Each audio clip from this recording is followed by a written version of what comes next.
Hello and welcome back to my channel. My name is Erin and I'm a K-5 elementary music teacher in Northern Indiana, and I'm also the teacher author behind From Do-Re-Mi to You.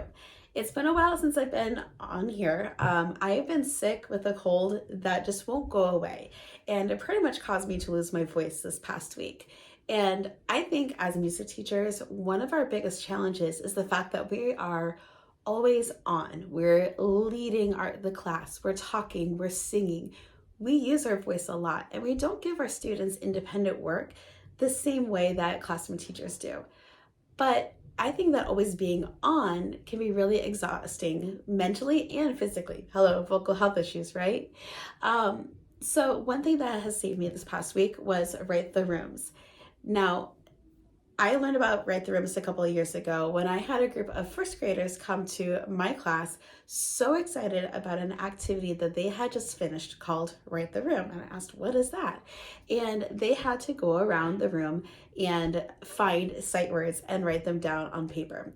And they were so pumped and excited about finding these words. So I knew that if they were excited about that in the classroom, I needed to find a way to capture that excitement in my music room. Okay, so what is Write the Room? Essentially, regardless of your content area, Write the Room activities are when students travel around the room to find papers or signs with information on it. Then they copy that information onto a worksheet to be collected by the teacher. In the music room, you could do this with any music concept, but for right now, I use it as a way to practice writing and reading rhythms.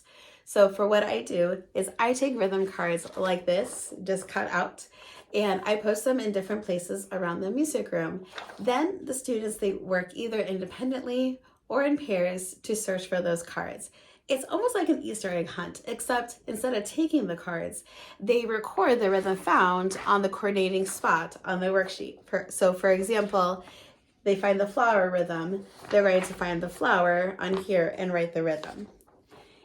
Each card has a picture that matches a spot on the worksheet, so I can easily grade it later. It's as simple as that. Now, Write the Room activities can be used at any time, but I love using it as a way to practice newly learned rhythmic concepts. I always introduce new rhythm concepts first through movement, then orally, then written notation. We do a lot of reading rhythmic notation through play-alongs and other activities, but especially after COVID, I realized my students weren't writing music as much as they had before. Have you ever seen elementary student handwriting these days? In this digital age, students don't get the chance to practice their handwriting skills as much as they did before. And this also pertains to the music room, and Write the Room is a great way to practice good musical penmanship. Reading, transcribing, and writing rhythms are all also different skills. Write the Room is a great way to practice reading the rhythms on the paper and then transcribing them onto the paper. I also like to sneak in a couple of compose your own cards to see if they can correctly compose 4-beat patterns on their own. Write the Room is also perfect for when you are under the weather or need to protect your voice but unable to take a sick day, like for me. Once you introduce the activity to your students, they are largely independent for the next 15, 20, maybe 25 minutes or so, which can give you time to rest your voice or wander around the room and help students who need it, but without straining your voice. This also can work if you need to take an actual sick day or a day off, especially if you know ahead of time, because then you can set it up on the walls. We know how hard it is to plan for non-music subs, and this can be a really easy activity for the subs to monitor. So why use Write the Room?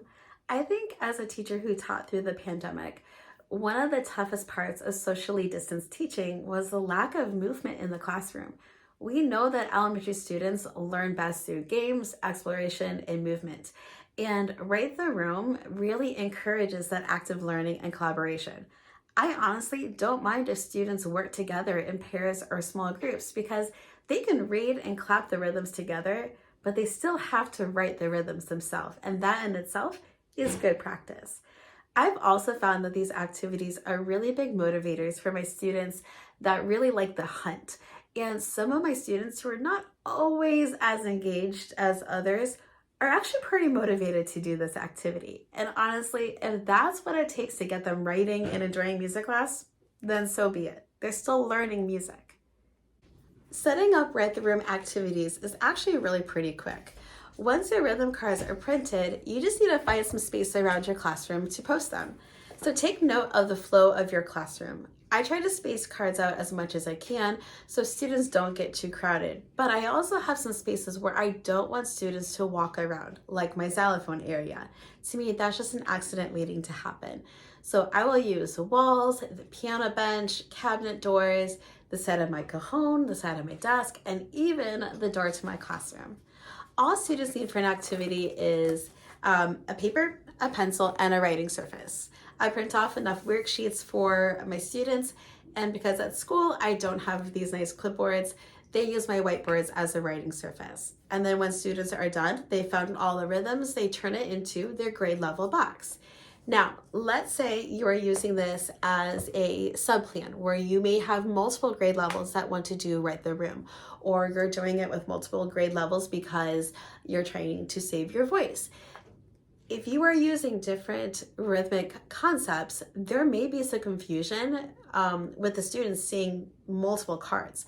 So if you decide to do this with multiple concepts in different grade levels, here's what I recommend. Number one, make sure your cards are different colors. So you can tell your students, always look for the pink cards. Those are your rhythms versus look for the green cards. I will always post mine in the same place. So pretend this is green. I would have the green card on bottom and the pink card on top. So they're in the same location. And not only do they know, oh, I need to look for the pink card versus the green card, but I know the pink card will always be on top. The more things you can do to help students know which rhythm is theirs, the better the outcome. Another option, if you have a few minutes in between classes, you can have these, instead of taped to the walls, you can have them on extra whiteboards or clipboards located around the room, and then at the end, collect those and then put new ones on and send them back out. That just takes a little bit more prep time. Write the Room can be as simple as copying the rhythms you see on the cards, but you can also extend the lesson and heighten the learning. Consider having a couple cards that ask students to write their own 4-beat patterns. So not only do they get to practice their musical penmanship, but you can check for further understanding if they know the rhythmic concepts or could actually make it 4 beats long as well. I personally also ask students to clap and say the rhythm before writing it down, and they can do that with a partner too. I don't think you can ever practice reading rhythms and playing rhythms enough. Another idea to consider is once everyone is finished, they can grab a pair of rhythm sticks and play all the rhythms together in small groups. Like any great idea, I know it takes time to develop lessons and worksheets and cards and all of that stuff. We as music teachers are really busy, and sometimes we don't have time to make our grand ideas come to life.